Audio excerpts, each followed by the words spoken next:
পৃথিবীতে একমাত্র হিন্দু ধর্মই আমাদের সর্বজনীন ভ্রাতৃত্ব উপহার দিতে পারবে। এক্কাম সত্তা বিপ্রবাহদা ভদান্তি, একটু আগে আপনি বললেন।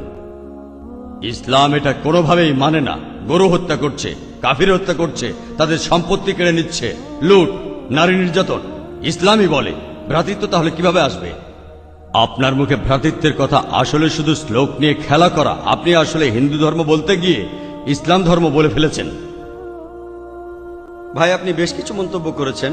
আর ইসলাম বলে ইন্নাল্লাহ মা'আস সাবিরিন, নিশ্চয়ই আল্লাহ তাদের সঙ্গে আছেন যারা ধৈর্যশীল। ভ্রাতৃত্ব বজায় রাখতে গেলে আপনাকে ধৈর্যশীল হতে হবে। ধৈর্যশীল যদি আমরা না হই, তাহলে ভাইয়ের সাথে ভাইয়ের যুদ্ধ লেগে যাবে। ইসলাম বলছে সূরা আল বাকারার 153 নম্বর আয়াতে আছে, ইন্নাল্লাহ মা'আস সাবিরিন, নিশ্চয়ই আল্লাহ ধৈর্যশীলদের সঙ্গে আছেন। আর ভ্রাতৃত্ব বজায় রাখতে চাইলে ধৈর্যশীল